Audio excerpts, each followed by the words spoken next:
Durante, mucho, tiempo, me acosté temprano. No, esos falso, como también lo son muchas de las afirmaciones que el Procés vertido durante años un lado otro del ring, entre otras cosas, porque el asunto es una gravísima cuestión de lengua. El otro día di una charla ante un auditorio de personas adultas.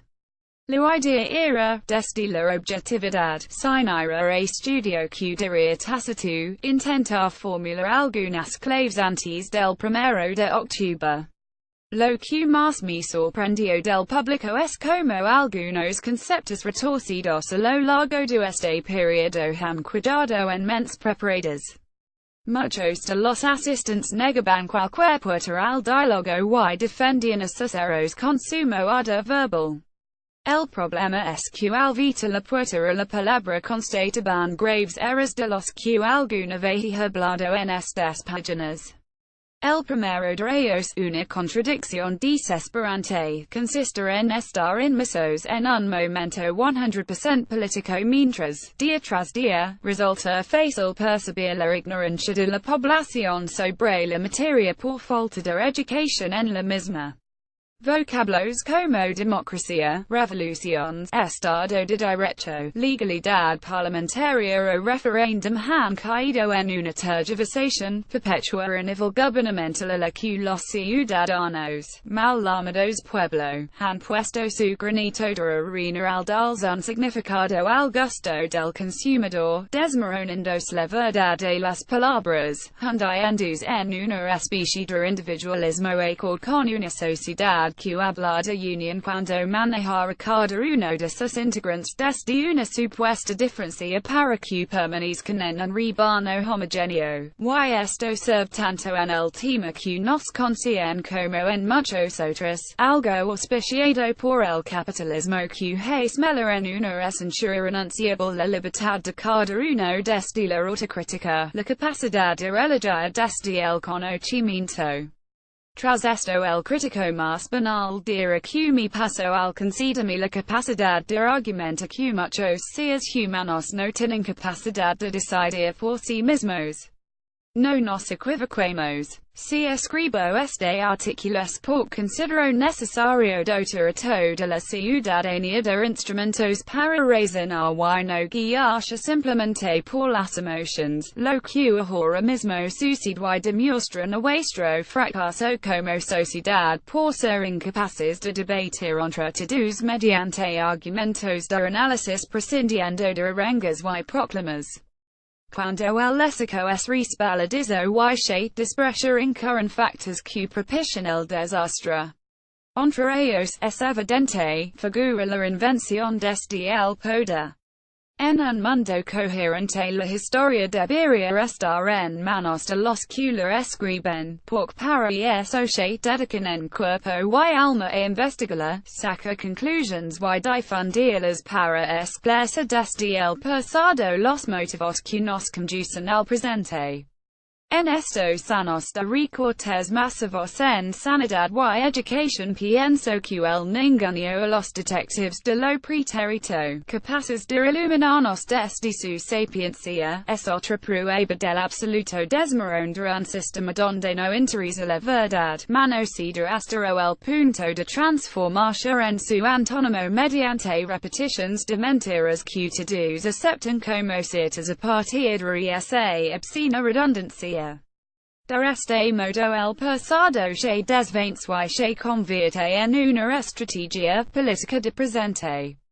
Diría que muy bien, que eso ha pasado siempre, pero yo vivo en mi época y por ello me corresponde intentar entenderla.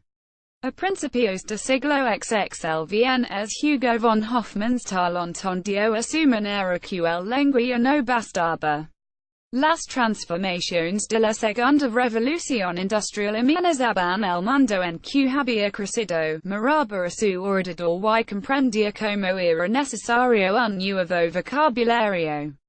La velocidad de nuestra era es indudable. por eso las constituciones quedan obsoletas en un periquet y la brecha generacional, agravada por el aumento de la esperanza de vida, aumenta a marchas agigantadas, pero no padecemos el mismo problema del austriaco.